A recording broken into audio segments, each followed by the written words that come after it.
Olá, queridos, tudo bem, professora Aline? Vamos estar dando início aí ao último módulo, né, da nossa apostila, que vai falar de figuras de linguagem, tá? Aí tem aí, a apostila dividiu em três, né, capítulos, capítulo 13, capítulo 14 e capítulo 15, ok? Então, nós vamos ter aí três videoaulas diferentes, mas que falam do mesmo assunto, que são as figuras de linguagem. Ok? Não é necessário copiar essa videoaula no caderno, porque na apostila você já tem. Mas se acharem necessário, tudo bem. Tranquilo? Bem, figuras de palavras são associadas ao valor semântico, né, das palavras da língua portuguesa. Normalmente, elas exploram o sentido. Por esta razão, busca-se muitas vezes manter certa expressividade na comunicação e explorar certas particularidades e sentimentalismo de quem se expressa, na verdade, é o emissor. Desse jeito, o que nós temos é uma figura de linguagem, né, em que trabalha sobretudo o valor semântico de determinada palavra em determinado texto. Ok? Então, entre essas figuras de palavras, a primeira que pontuaremos com ênfase é a metáfora. Consiste em um artifício linguístico capaz de estabelecer uma relação de similaridade entre o sentido próprio e o sentido figurado de alguma palavra. Exemplo aí, ela é a luz que ilumina meus dias. Nesse caso, a relação entre ela e luz que ilumina meus dias é mantido pelo verbo ser. Ela é algo, mas isso não quer dizer literalmente que ela é a luz que estabelece uma relação figurativa, como o sujeito ela, né? Que é marcado pelo verbo de ligação ser, ok, gente? Um outro exemplo, a vida não é um mar de rosas. Nesse exemplo, aí eu tenho um elemento de ligação, mas não comparação. Também é estabelecido pelo verbo ser. Lembrando que mar de rosa está no sentido figurado. Quer dizer que nem tudo na vida é um mar de rosa, né? Que teremos dificuldades e que deveremos tristezas, enfim. Outra figura de palavras é a comparação. Diferentemente da metáfora, estabelece uma aproximação entre dois elementos que se identificam sendo ligados por conectivos de comparação. Aí eu coloquei alguns conectivos para vocês, assim como, tal que nem, etc. Exemplo aí, a vida não é como um mar de rosa, mais ou menos o exemplo da metáfora, tá? Eu tenho o mesmo efeito de sentido, mas agora a ligação de a vida e o sentido figurativo de um mar de rosas estão sendo ligados pelo conectivo como, que está estabelecendo uma relação de comparação. Tranquilo?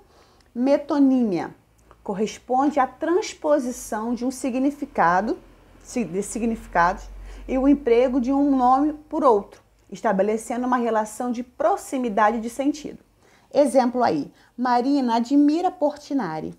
Nesse caso, eu tenho a troca da obra pelo autor. Isso não quer dizer que ela admire a pessoa do autor, Portinari, e sim admire as obras de Portinari.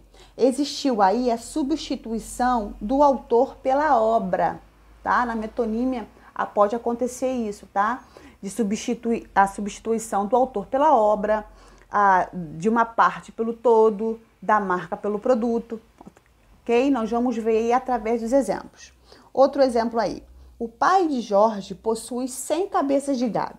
Nesse exemplo, existe uma substituição de uma parte pelo todo. Eu não quero dizer que o pai de Jorge possui 100 cabeças de gado.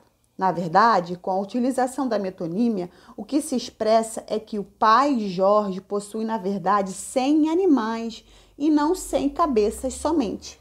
Ok? Outro exemplo. Na farmácia, outro exemplo de metonímia, né? Na farmácia, procurou por cotonetes, né? Nesse sentido, nós temos aí a substituição da marca por um produto, o que quer dizer que na farmácia procurou-se por artes flexíveis. Existem diversas outras possibilidades de metonímia, substituindo a marca pelo produto, ok?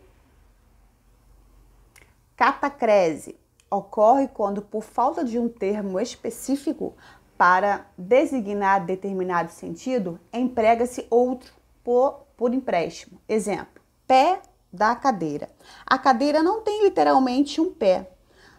Nós não sabemos que pé seria aquilo que dá sustentação à cadeira, ok? Outro exemplo aí, maçã do rosto. Não existe uma maçã própria para o rosto, para a área do rosto. Nos referimos à parte da bochecha. Tranquilo, querido? Sinestesia. Trata-se da associação de sensações percebidas por diferentes órgãos do sentido. Exemplo, a menina tem uma voz doce. Voz doce, né? Doce é uma sensação percebida pelo paladar, enquanto a voz é percebida pela audição. Percebeu aí a relação de sentido, a relação dos órgãos do sentido? Então, isso eu classifico como sinestesia, tá? Outro exemplo aí, as cores quentes estão em alta.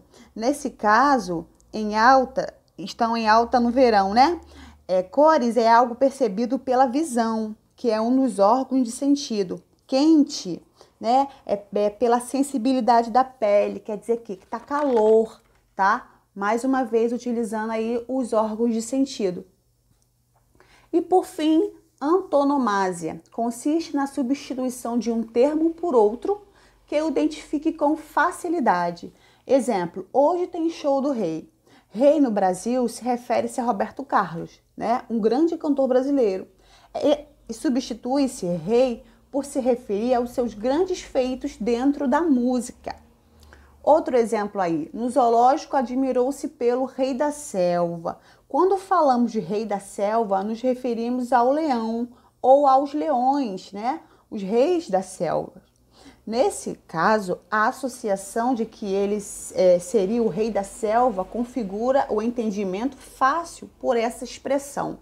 Então, querido, nós vimos aí cada uma das figuras de palavras. No próximo vídeo falaremos de figuras de pensamento, ok? Não esqueçam de realizar os exercícios que estão na apostila, tá? E aquele extra que eu vou colocar para que vocês assimilem melhor o conteúdo. Abraços!